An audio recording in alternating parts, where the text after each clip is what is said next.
Hey guys, welcome to another short clip. Today I want to talk about fundraising as a team sport. As anyone who's been raising capital for more than 1 minute knows, fundraising is really hard. It's really stressful, and it's often very lonely for the CEO or founder who's the one in charge of doing it. So instead of treating fundraising as a solo activity, I like to think of it as a team sport.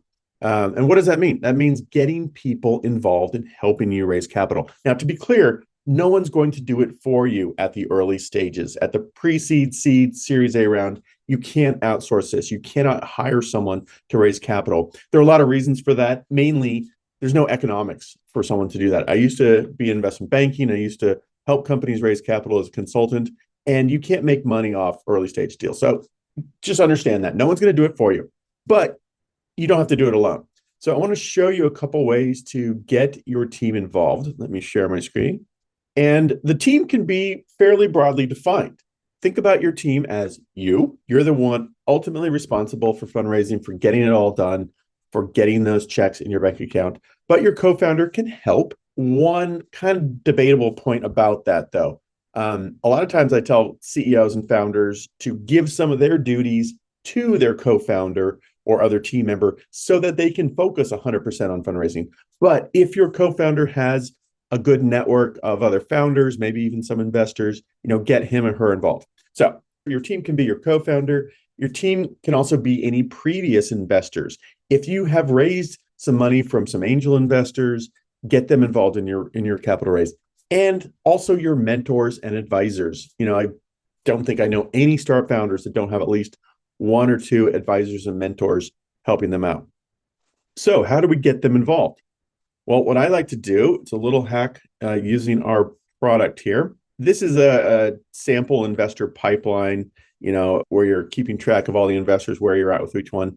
And what I like to do is point out this column right here. It's called Steve B Leads. And Steve B is a real person. His name is Steve Bennett. He's one of my advisors.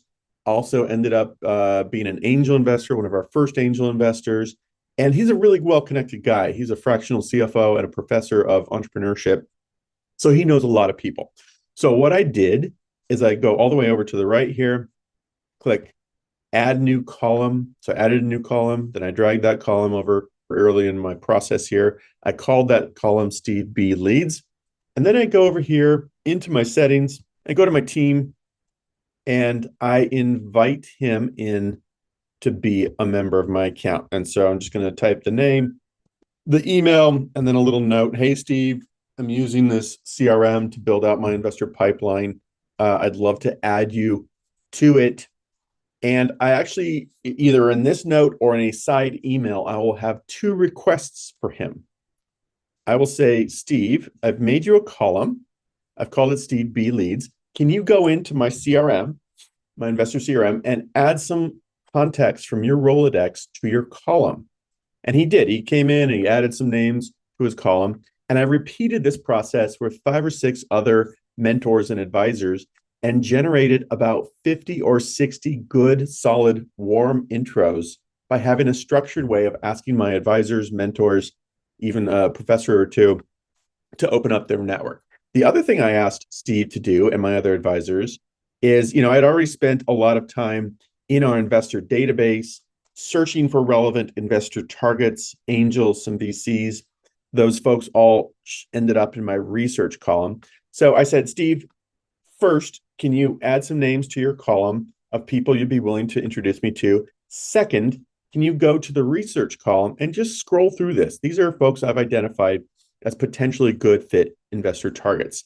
And if you see someone that if you know Dana Grayson, for example, can you double click on her name and can you go to contacts and then can you add yourself as the connector? That's it.